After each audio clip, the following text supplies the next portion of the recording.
Rivalry renewed in Baltimore on Sunday. The Patriots and Ravens, after things have kind of tempered down, go at it with both teams charging towards the playoffs. I'm Alex Barth. He's Evan Lazar. This is the Patriots Press Pass. And Evan, that's the question. Rivalry renewed. Is this a new rivalry for the Patriots? Is it renewing the old one because Joe Flacco's not there anymore. Yeah. Ray Lewis isn't there anymore. Ed Reed's not there anymore. Same uniforms, same stadium, very different Ravens team. Yeah, absolutely. And the interesting thing about the Ravens and the Patriots is that Tom Brady in his career in the regular season is 6-1 against the Ravens. He's kind of had the Ravens number.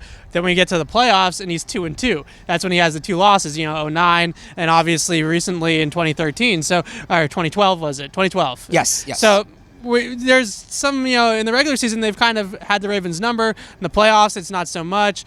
Is it a rivalry? I think the one thing that I will say is that, no, I'm not going to say that the Ravens aren't scared of the Patriots, right? Because that's just whatever that is, right? But I do think that the Ravens are maybe one of the best coached teams in the NFL outside of New England. So that aspect of it, the Patriots feast on teams by beating them because they shoot themselves in the foot a lot of the time. Not saying the Patriots don't earn the victories, but you saw what happened with Cleveland, those 3 straight turnovers. Those are the types of teams that just can have zero chance against the Patriots, the ones that are poorly coached. John Harbaugh is, I think, maybe the second best coach in the league, somewhere in there. He's definitely in the top 5, and this team is always fundamentally sound and well coached and understands how to play within their scheme in all 3 phases. Don't forget the kicking game too. They're the number 1 rated special teams unit in DVOA this season and are every single season because of John Harbaugh. So this is a very well coached football team. So the scared thing isn't what it is. It's actually just that they don't shoot themselves in the foot against the Patriots, so they play you straight up and they make the Patriots beat them. This edition of Patriots Press Pass is brought to you by betonline.ag. Visit their website, use the promo code CLNS50, free 50% welcome bonus. Where would you rank, we'll just call it the Brady era, the Belichick-Brady era, where would you rank the Ravens among the Patriots' rivalries? Well, I think the biggest rival for me always for the Patriots has been wherever Peyton Manning has been. Right. I think that was always number 1 for me just throughout all of the years with Peyton Manning in Indianapolis. And even when he got to Denver, it still felt like a rivalry wherever he went. And it felt like the same rivalry, too. Like the Denver fans, I remember, tried to jump onto it. No, they didn't understand. They hadn't been part of it. It was Brady-Peyton, right? That was the rivalry.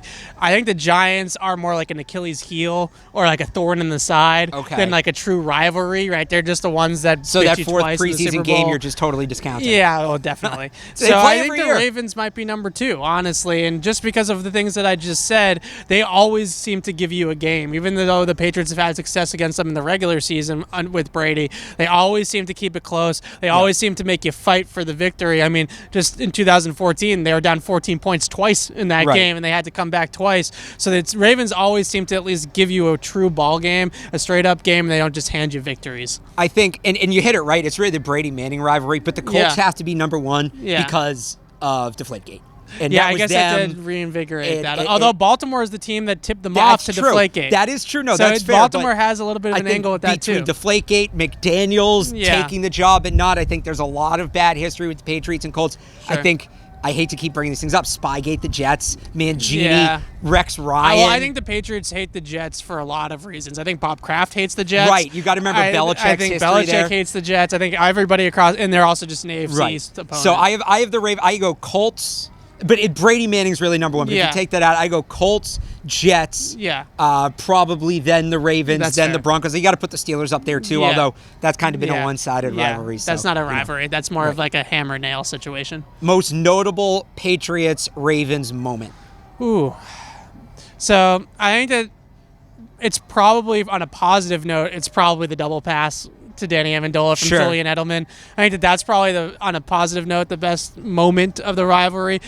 Billy Cundiff has got to be up there. Billy Cundiff's got to be up there, certainly. That's got to be up there. And Lee Evans right there with them with the drop pass, too. That whole game. I'm sure if you're a Ravens fan, you'll say Ray Rice and his run at the very beginning of 2009 is up there. But I would say that, in a positive note, it's got to be the double pass. It's got to be the double pass. And just that game itself is probably outside of Super Bowls, that might be the best game an opponent's ever given the Patriots. It's a hell of a freaking game, that game. The AFC Championship game last year, I think, was a really good game, too. But in terms of just playoff games that they've played, even up there with the Super Bowls. Like, I'd put that up there with maybe the Seattle Super Bowl and some of the other really good games they've played. Well, so I was thinking about this yesterday because they were playing some highlights from that game on TV. Yeah. This building behind us, not this building behind us, this is the hall, but the one slightly over there, Gillette. You talk about the great games played at Gillette Stadium. It's right that at the top. 2014 Ravens game. I mean, that's got to be, maybe you go back to some of those games against Peyton early on when it first opened, but this decade, that's the best game at this stadium. I mean, the 2 14-point leads are obviously the big kind of punchline for the Patriots against the Ravens. That was 28-3 before 28-3. Right, but also remember that every time the Patriots came back, the Ravens came back too. And it really took that the Brandon LaFell touchdown for it to finally put the Patriots over the top. It wasn't like the Patriots got the lead back and then just coasted. No, they had to make 2 defensive stops. Yeah, they had to really shut it out. Deron Harmon, I believe, had another game. That's right. That was when he was center fielder. And you ask longtime reporters, season ticket holders, Scott Zolak, the loudest this building has ever been, came at the 2-minute warning. Right after 2-minute warning, Ravens call the timeout on 3rd down 4. They start playing Your Love by the Outfield. And I've never heard any other answer to the loudest Gillette's ever been than when that song was playing on that night. That was a hell of a game. That game, people will not forget. We'll remember where we were. That's an all-time We'll remember Patriots what dynasty happened. game. Yeah, absolutely. So we'll see. Is there another great chapter to be written Sunday night in Baltimore? Let us know what you think down in the comments. This edition of Patriots Press Pass has been brought to you by betonline.ag. Visit their website. Use the promo code CLNS50 for a 50% welcome bonus. With Devin Lazar, I'm Alex Barth from Gillette Stadium. Thanks for watching.